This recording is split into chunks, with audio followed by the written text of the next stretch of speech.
নমস্কার বন্ধুরা, কাজল কিচেনে আপনাদের অনেক অনেক স্বাগত। আজকে আমি পাট শাক দিয়ে মুসুরির ডাল রান্না করব। তো পাট শাকটা আমার বাছা হয়ে গেছে। পাট শাকটা আমি এরকম করে বেছেছি। এই যে পাট শাকের মাঝখানে এরকম একটা শীট টাইপের থাকে, সেটা এরকম দুপাশে ভাঁজ করে এরকম হাত দিয়ে এরকম করে এটাকে ছাড়িয়ে নিয়েছি। তো সব পাট শাকের পাতাগুলো এইভাবে ছাড়িয়ে নিয়ে ভালো করে ধুয়ে নিয়েছি।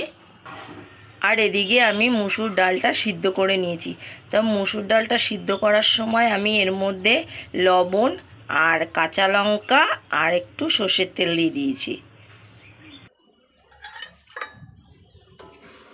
তো ডালটা সিদ্ধ হওয়ার পরে জলটা টেনে গেছে।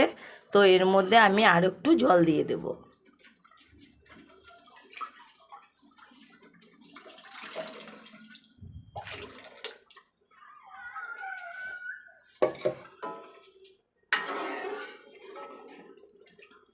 আমি পাট শাক দিয়ে যে ডালটা রান্না করব, ডালটা একদম পাতলাও হবে না, আবার একদম বেশি গাঢ়ও হবে না। তো এখানে জল দিয়ে দিয়েছি। এবারে এর মধ্যে ফুটে উঠলে পাট শাকগুলো কেটে রেখেছি কুচি কুচি করে, এই যে কুচি কুচি করে কেটে রেখেছি।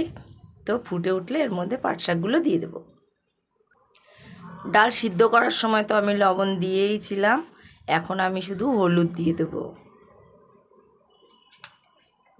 হলুদ দেওয়ার পরে একটুখানি নাড়া দিয়ে নেব।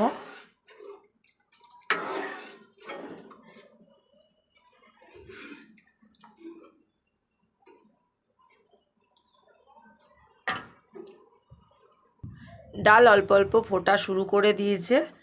আমি পাট শাকগুলোকে কুচি করে কেটে রেখেছি। তো এইগুলো এবারে এর মধ্যে দিয়ে দেব।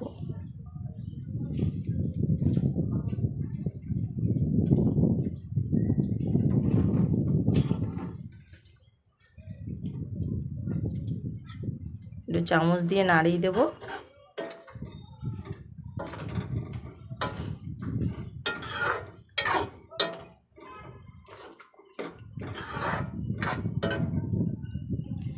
এবারে পাট শাক আর ডাল ভালো করে ফুটিয়ে নেব।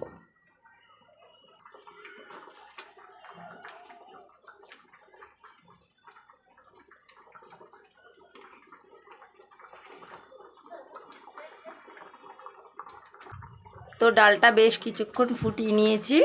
এবার ডালটা একটা পাত্রে নামিয়ে নেব। আবার কড়াই বসিয়ে দিয়েছি। এবার কড়াইতে সর্ষের তেল দিয়ে দিচ্ছি একটু। তো মোবাইলটা অন করতেই ভুলে গেছি।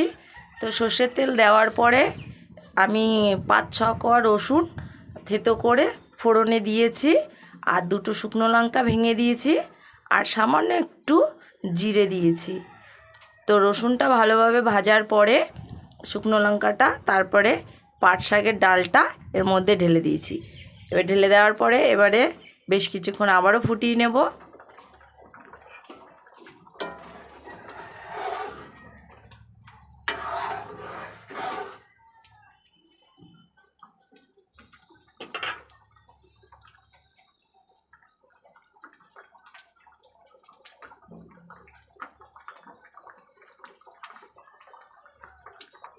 তো বেশ কিছুক্ষণ ফুটিয়ে নিয়েছি।